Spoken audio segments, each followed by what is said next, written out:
Hey guys, you're watching Guitar Chat, the show where we chat to touring musicians to see what guitars are bringing out on tour with them. And today I'm joined by RABEA MASSAAD. RABEA, how you going, dude? How you doing, man? Good, good. We are at NAMM. We are in the Ernie ballroom. Very cool. We can see like all the booths outside. JP called it the Eagle's Nest. Yeah, yeah. Because you can look out and see everybody. It's insane. I remember I was standing outside there like yesterday, and I was just looking around. I saw you in here actually, and you were doing something like, oh, I didn't even know that was there. Very cool, very cool. But yeah, you just released some brand new guitars with Music Man? I did. Nice. Which is mental. Yes, it's very cool, and they look absolutely gorgeous. I just saw you playing it at the Bare Knuckle booth. Yeah. You were playing it at Ernie Ball the other day as well. Yeah. Yeah, tell us everything about it. Headstock to the bottom of the guitar. Okay. Yeah, well, spec-wise, it's alder body, maple top, flame maple. Mm-hmm. You've got, on this one, you've got baked bird's eye maple. Very nice. And that's baked flamed maple. Yeah. And then again, on this one you have ebony, on that one you have, again, baked flame maple board. Mm-hmm. Loom inlays on the side. Very cool. Locking tuners, Schala locking tuners. Mm-hmm. Is that your decision for the Schala locking tuners? Well, so I have always enjoyed the Schala locking tuners that I've used on previous guitars. Because Music Man used Schala locking tuners. Yeah. Because I had a JP50 and I was like, these tuners are sick, so I just got converted at that point. Then we've got the bare knuckle silos. Also your signature pickup? Yes. Yes. And then this bridge is essentially the JP15 bridge. Yep. But it's been remachined for this guitar, so it's very slightly different, but that's the inspiration behind it. Nice. Which is different to the standard Sabre. And then you've got push-push on the tone, which splits the bridge and the neck, but it doesn't compromise positions 2, 3, and 4 on the 5-way switch. Oh, okay. Right, cool. Because very nice. Standard passive wiring would mean that 2, 3, and 4 would sound the same if you split it. Yeah, okay, right, that makes sense. Whereas they have like sophisticated little PCB boards inside there. Nice. So it means that you can program it to not compromise those tones. Spoon cup, and then custom carve on the back for the lower horn and heel, because the Sabre has quite a chunky, I don't have a Sabre in it, but the Sabre has quite a chunky heel. So I tried to get rid of that a little bit by having them shave it right down. Nice. Yeah, it feels very like natural to kind of hold it up here, that's for sure. Yeah, and then I guess the last thing, the biggest change is the neck profile. It's a little bit thinner on this one than on this, but in general I asked for a thicker neck. Okay. Because like this, I have a Sabre, it's quite thin, and Music Man guitars generally are quite thin on the neck. And I much prefer like a bit of a girthy board. Yeah, okay. So, and there's a custom carve where it's ever so slightly thicker down here for riffs, and it sort of flattens out a little bit. Is that kind of the same one here, or is it just on that one? Yeah, I was gonna say, I can kind of feel it. It's definitely like thicker up here. Yeah, and then as you get down, just a tiny little bit. Very nice, very nice. But yeah, and so this is limited to 30 pieces, whereas this is that's number 0. Yeah, I was gonna say, I saw number 0 right there on the plate. Yeah, nice. And then this one's the full production run. Nice. I think that's it. And and then the colour, this is Vile Blood.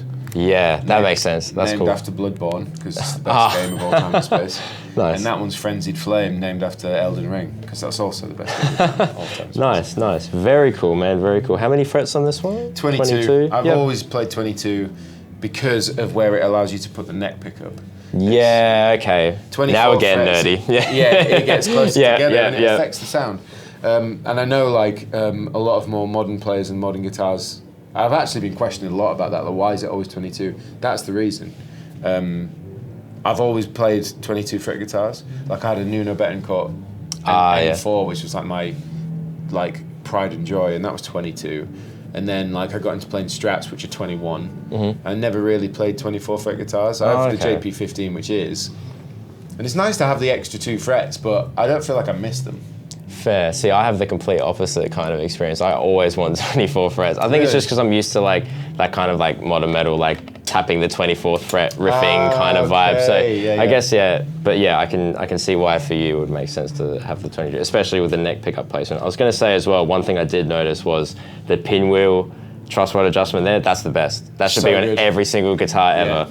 So nice. It does make it easier, I must admit. And the thing is like, necks move depending on the temperature and all that kind of stuff, and it's so easy to just quickly jam it in there and have a quick literally adjustment. anything, like just any sort of Allen wrench you can get in there quite easily. Very nice, very cool. But yeah, I'm just you know, I was saying this to you earlier, like, it's hard not to feel like a complete imposter with this kind of situation. Absolutely not, absolutely not. I can see why there will be a market for this, and especially with your brand and stuff, but these are sick. These are great, man, honestly. Thank you. Yeah, very, very cool. One thing I do love is the taped off binding. Yeah. Very, very nice. That's like my favorite thing on any guitar ever. It just looks so good. Yeah. Look at that, like with the flame, brilliant. Yeah, because they put it on the face. Like the first time I saw this was on the Misha Jackson. Yeah, that's why I got and a couple of them. Yeah, sick. Yeah. And I don't know that, like, I didn't ask for that. I think that's part and parcel of the Sabre design. Ah, okay. But that's one of the reasons I like the Sabre. Yeah. Is because they've done it on the face there. I also added the arm carve.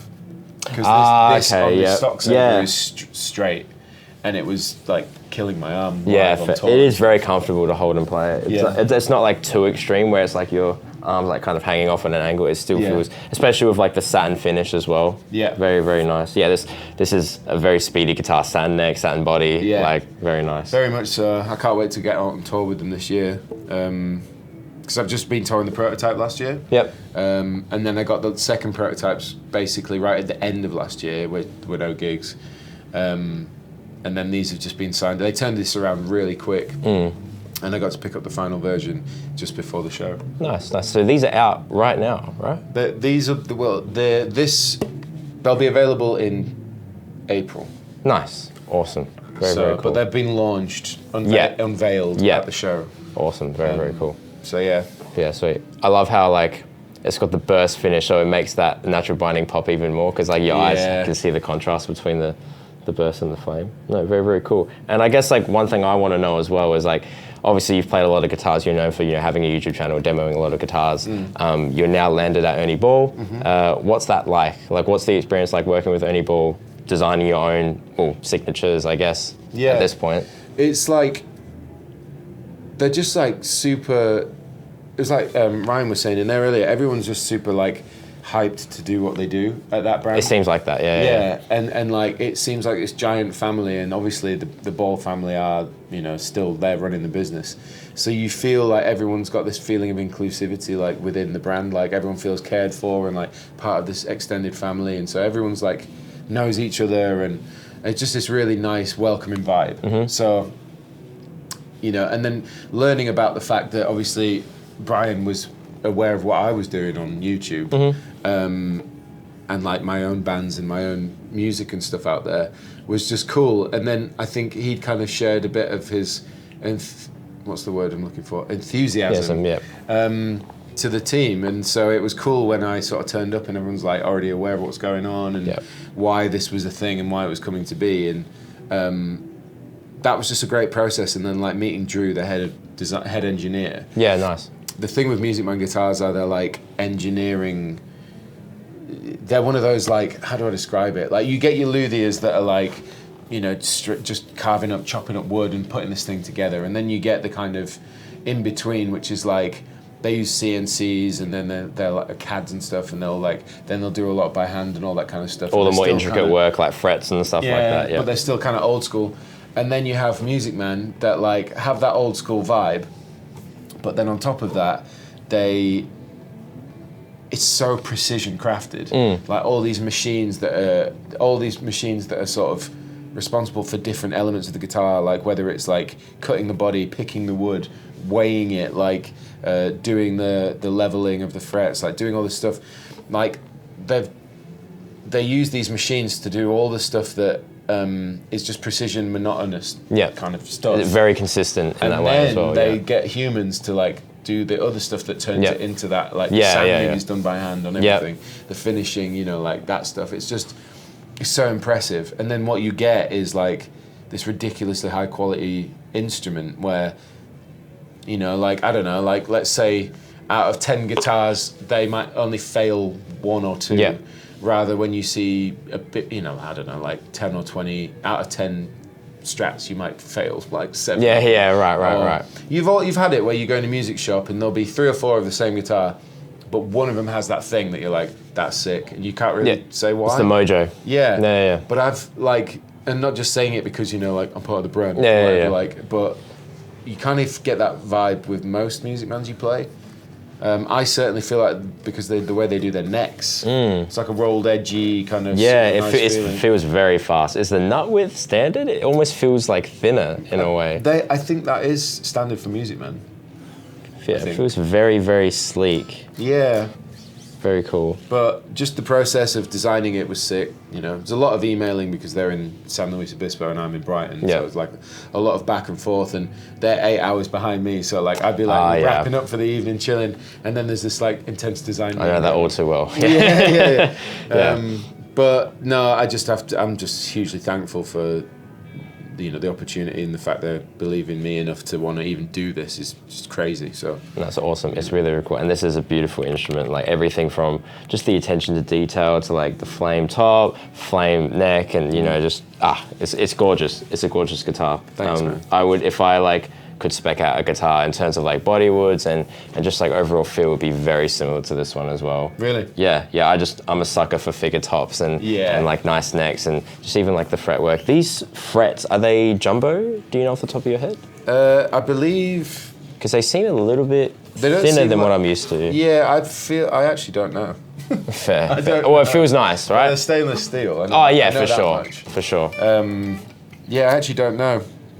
I really should know that. Apologies, everybody. That's fair. But yeah, I guess like the last couple of things to get through are string gauges and tunings. Like, what are you putting this in most of the time? So I haven't changed the gauges because I picked these up the day before the show. Yep. They're currently, that's tuned to drop C, but they're well light for drop C. I've just kind of had to hack it.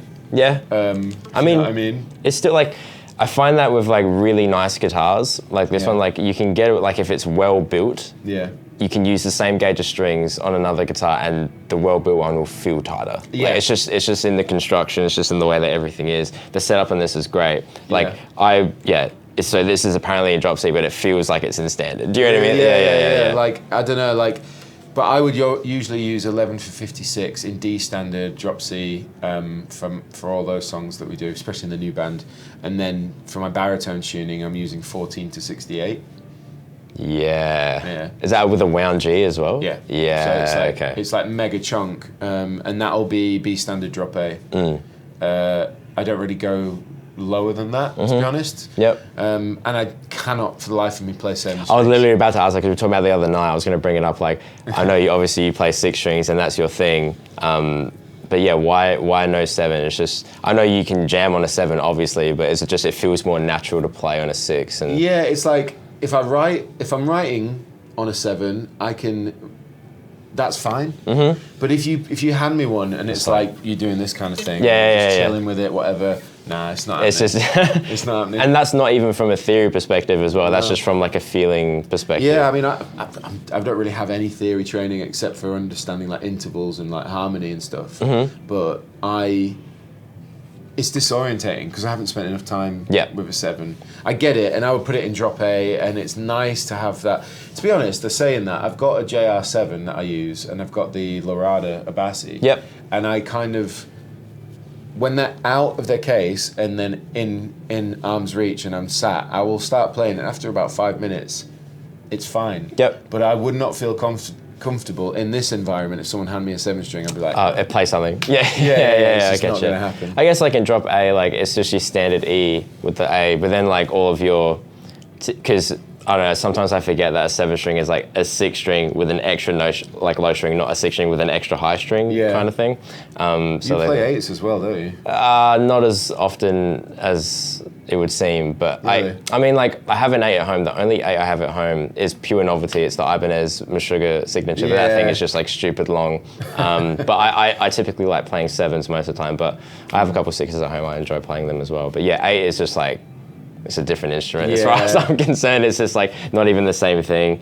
I've seen people tune them up crazy. I've seen people tune up where it's like, just the standard thing, or it's like a 7 string with an extra high string. Like there's a lot more you can do with it, but up until this point anyway, I haven't found an 8 string where it's like, super comfortable to play. Right. I actually found out that the Mishas that I was used to, their nut widths are like slightly slimmer. Oh, really? Especially on a 7 string, which now when looking back, seems so obvious as to why it was like so easy to transition into playing 7. It's like, oh, because it almost feels like a 6. Whereas like when I pick up another brand, I'm like, oh no, this is a 7 string, or like, or this is an 8 string. So if someone can like make an 8 string where it feels like a 7, that might be might be my cup of tea. Yeah. So would you normally just pick up a 7 over a 6? If it's in front of me, yeah. Really? Yeah. Which is actually, that's crazy to say. Like, I'll pick up anything, but I enjoy playing 7s more. Yeah.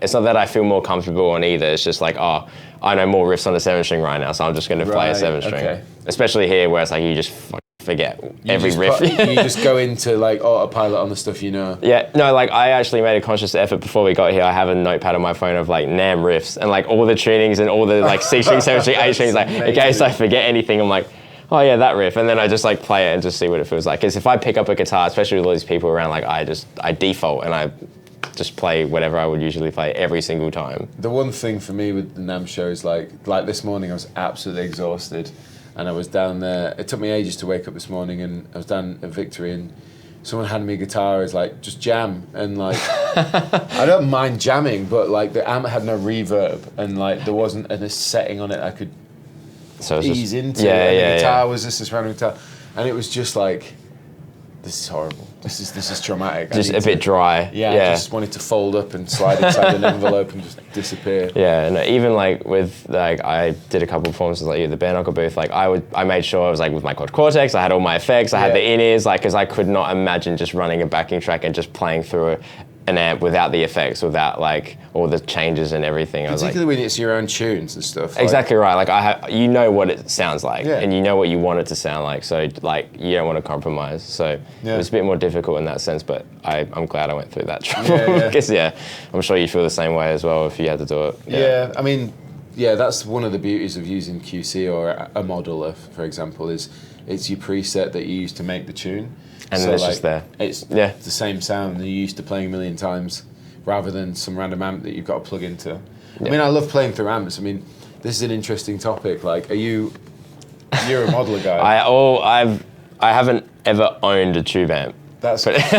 See, to me, that's wild. But then again, I grew up playing tube amps. Like, I've only just got into modeling and stuff when lockdown happened. Oh, okay. Oh, well, like obviously you have like 1x12 practice amps that sound like shite, but I don't know when it was, maybe like 14, 15, I started, you can plug into your computer, and then that was it. Like that's like. Have you ever tried a dual amp stereo rig? No.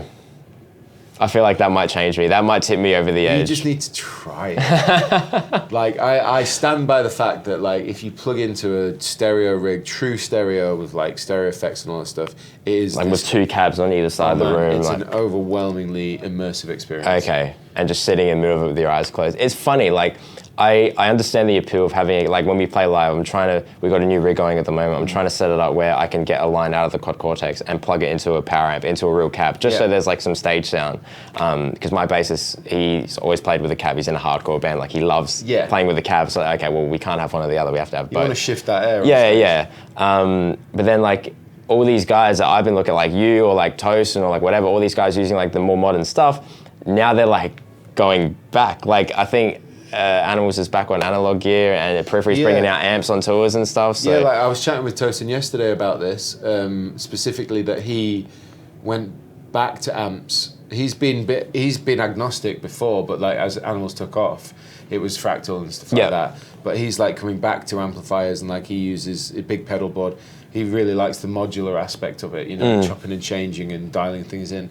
I've always, like I say, I came up on like playing tube amps and then having my Strymon pedals. Yeah, right. Yeah. I'm creating presets like on a modeler, but with a modular rig like that. But you got to tap dance that way. Yeah, but that's why having the switcher like a gig rig. Preset one, MIDI, everything bang. True, I haven't thought, because like some pedals have the MIDI functionality where you can... It's a loop switcher too, so it patches in the pedal you want.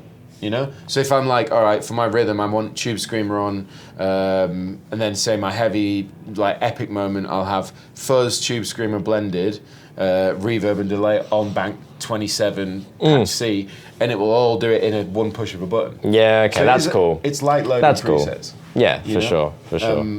But we'll have to try that one time. If there's ever an opportunity for you to try a stereo rig with stereo effects, I would 100p recommend it. Okay, I might need to see if there's something. I doubt it, but you could do it with the QC. Yeah, true. Yeah, you could. It's 7 cables, but it works. It's not a 4 cable method, it's a 7 cable method. Because like when I saw Carnival, right? Oh, they put on a killer show, dude. Oh man, that was like, sorry, but like that was like one of the most like, I watched them from a balcony, it just sounded so large. And it's the cabs, it's 100% the cabs. Yeah. I've seen bands with modelers and just go through the PA silent stage, and the only band that I heard and went, that sounds incredible, and I'm not even really a fan, was Tesseract. I was literally about to say it out loud, but I was going to let you say it first. Everyone says that. It's like Tesseract, there's no amps, cleanest stage ever, and it sounds absolutely massive. Like I don't listen to them. Like I'm, respect for what they do, but it's not my stuff. And I saw them at Arctangent, was it last year? And they headlined, and my God, what a sound. I was blown away, and that's all QC. So I was like, okay, it's possible. But then I've seen other bands using like modelers, whether it's QC or Fractal or whatever, with no cabs on stage, and it's just like this thin, fizzy, I can't make out your riffs. And then you see Carnival that use a combination of both. They have Fractal for some stuff, cabs roaring, and I'm like, well, this is just the girthiest, disgusting thing. But it's still articulate. It still cuts through. I think the Tesseract thing might just be Ackle, because he's just a freak and just like loves dialing in all that stuff. But I've heard, you're not the first person that said that. Seriously, everyone that says, oh, I've seen Tesseract live, they go, oh yeah, they had no amps, but they sounded absolutely massive, like every single time. So it was hench. Yeah, they must be doing something right. Yeah. But yeah, dude, thank you so much for showing the guitars. I appreciate it. Appreciate you taking out the time. And thank you very much for your time, man.